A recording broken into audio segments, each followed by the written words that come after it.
de edificio. Una pizza para ir a España. Una cucaracha. Ganancho. 我不喜欢橄榄球。Ah, j'adore des thèmes. 沖縄はどこですか？沖縄どこですか？はい、違いますね。はい、次。Oui.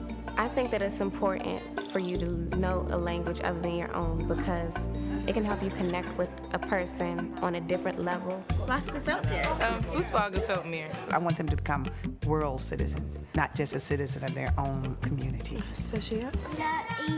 We all experience the same things. We all have the same basic wants and needs. Что вы думаете, можно увидеть в Санкт-Петербурге? You get to speak with people that you might not have been able to speak with before, learn a little bit more about their culture. It could change your life, learning more about how somebody else lives their life. So I think it's vital.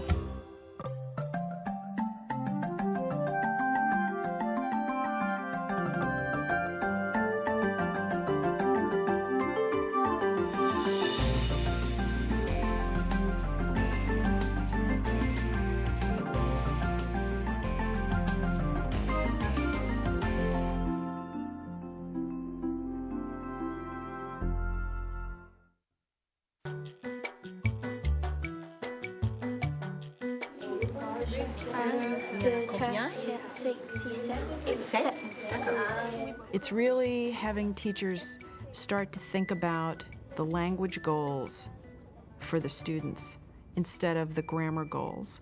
And you can see that in various districts where they have started to implement performance assessments, where they've started to say, by the end of level 1, we want students to be able to do X, Y, and Z rather than just to know X, Y, and Z. And so you start to establish language goals and then you work back from there. And all of your lessons and all of your activities for students are leading them to that goal. And they're purposeful. Y son los chicos. We are training teachers in schools of ed now to do what's called a backward design, where the teachers look at the assessment process first. They know what the curricula asks them to do, and then they look at the assessment. This is how I'm going to assess. Then teachers design their instructional practices. And again, all along the way, they know what the ultimate goal is, what the assessment is going to be, and the learners, the students, know what the criteria are. So they know what's expected of them and how their performance will be evaluated. Los chicos roban las cajones a las chicas. We're finding students are performing better, their attitudes and motivation about language learning are enhanced because it's a wider spectrum of assessment, and we're looking at this multidimensional way of assessing students rather than a unidimensional way. 九州の東にあります。沖縄はどこですか？沖縄どこですか？はい、違いますね。はい、次。Backward design is something that is logical, but it feels backward from habit. Mi esposito, ¿cómo estás? ¿Te sientas bien? What's the desired result? If the desired result is a certain kind of fluency, okay, then the next question is not, well, what would be some cool activities? The backward part is, wait a minute, let's think about the evidence of that emerging fluency that we want. What should the assessment be? Where am I headed? D'accord. Maintenant, on va écouter l'histoire. C'est une histoire cajun. At Pleasant Hill Middle School, in a suburb outside of San Francisco, California, French teacher Paris Granville uses backward design when planning thematic units for her 8th grade Level 1 class. Lapin a proposé à Bouki. In this lesson on Cajun folk tales, students listen to a story and then break into groups to map it out, using their French to discuss the important points. Le lapin et le bouquet plantaient les maïs.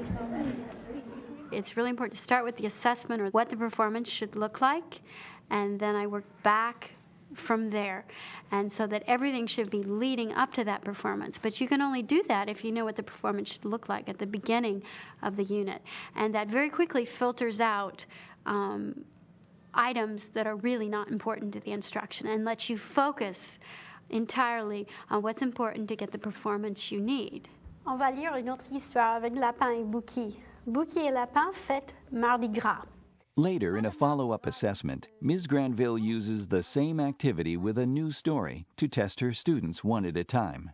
Compère Bouquet et Compère Lapin ont décidé d'organiser une soirée de Mardi Gras. I try to assess interpersonal skills once a month, and depending on what unit, what thematic unit we're focusing on, the actual task may look completely different, but the interpersonal rubric will be the same. Et Madame Tortue a joué de l'accordéon. Madame Pélican a dansé avec Compère Lapin sur la musique Zydeco. I was reading them a story, yet again, so they're used to that format of me reading them a story, and then having them negotiate with me what we should put on the story map. Ils ont dansé jusqu'aux petites heures du matin. D'accord, on va faire une petite contrôle, maintenant, une à une. Donc, on va commencer avec Nicole, et puis après avec Jacob. We read the story together, and then I had to fill out a story map that was the same to the one that we did in class. Here's the rubric I'm going to use to measure your performance in interacting with me.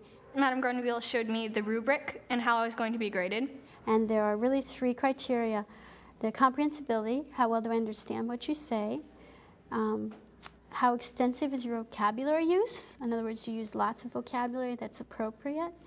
And communication strategies. Then I knew, what I needed to look out for, what I should be trying to do. So that helped me prepare for what I was going to say. I use rubrics for interpersonal tasks, usually one-on-one interviews, or maybe 2 students speaking together. When the conversation stalls, do you have some techniques to get it started again? Mm-hmm. For instance, saying, pardon, comment, je ne sais pas, so that I know you didn't understand. I was really assessing that sort of linguistic negotiation. That's what I was looking for, not necessarily what they were putting on the story map. I wanted them to have that conversation with me about what they thought was important in the story. Voici l'organigramme pour Bouquet et Lapin fête Mardi Gras. Et d'abord, on va commencer quand. Quand se passe? Dans le passé? Oui, c'est plutôt dans le passé, parce qu'ils sont rentrés, Lapin a préparé, donc c'est dans le passé. Aussi en mars. Oui, en mars ou février, parce que typiquement, Mardi Gras est en mars ou février. It was the same one we did in class, so we had to say when the story took place, where it took place, the important characters, and also a new and important vocabulary. And then I also had to draw my favorite scene and say the course of action. Quelle est ta scène préférée?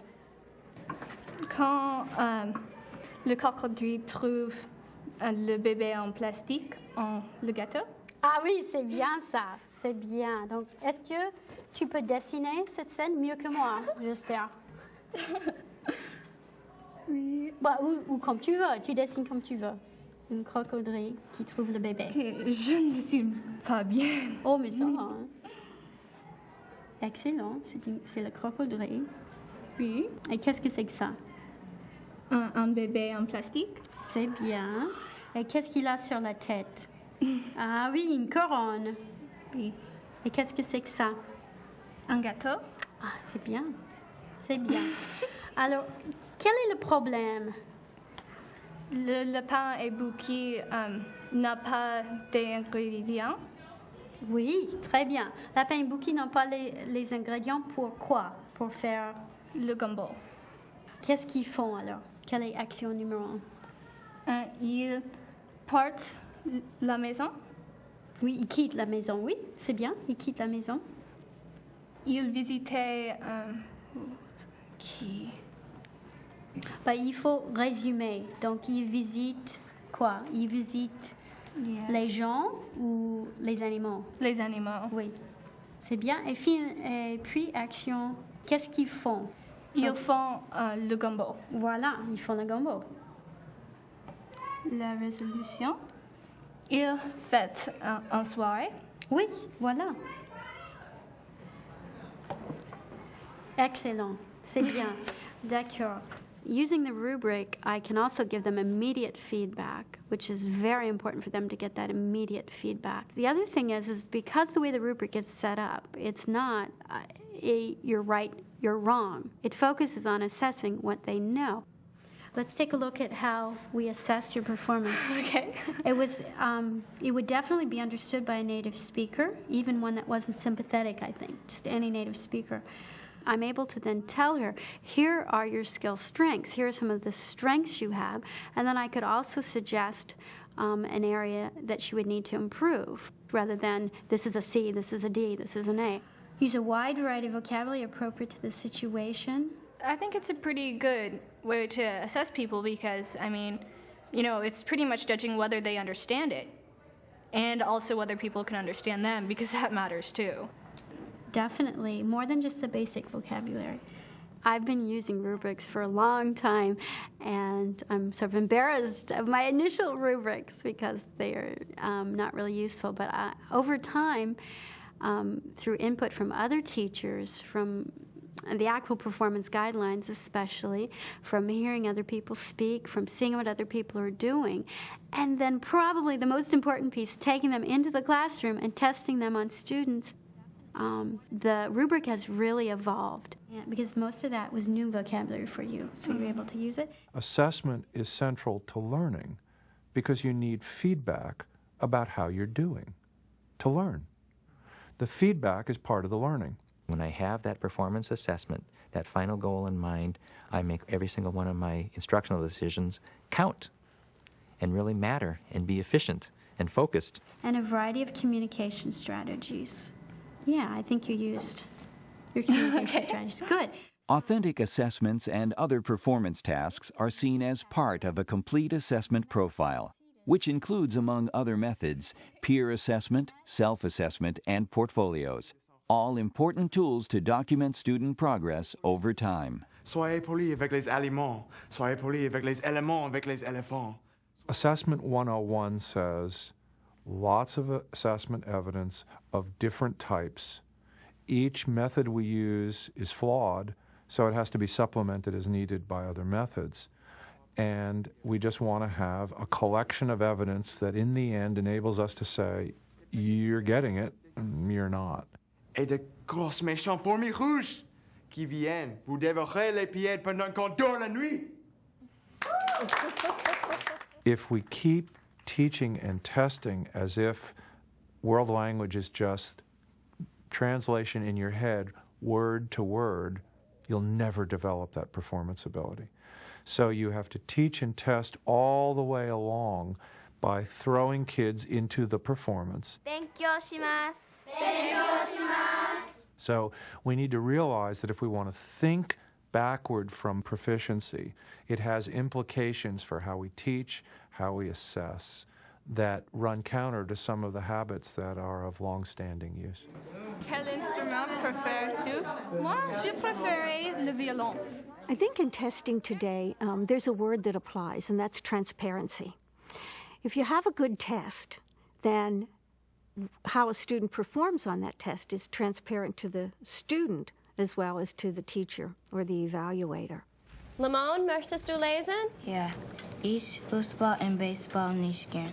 I think the common thread in performance assessment among all the levels is that you're giving students a meaningful task to do that has a purpose to it, and that they feel that it's a meaningful task that is reflective of real-life kinds of activities that they would do. Me gusta rock, alternative rock. ¿Qué música le gusta a tu papá? Le gusta el jazz. The value of authentic assessment is, again, that it is transparent to the learner and it parallels what they will do with language in the real world. What I would like to see is that this generation of students come out of foreign language classes, have opportunities to use the language here or abroad, and know they can do it. Je suis très perdu. We're in the middle of one of the most exciting and challenging periods in educational history. In world language, we have the ACTFL proficiency guidelines for reading, writing, speaking, and listening. The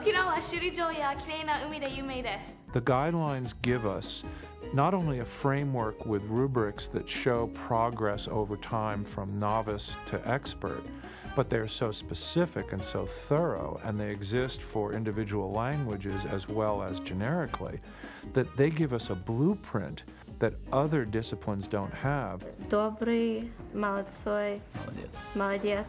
For what the assessment task should be, and hence what the instruction should be that follows from the standards.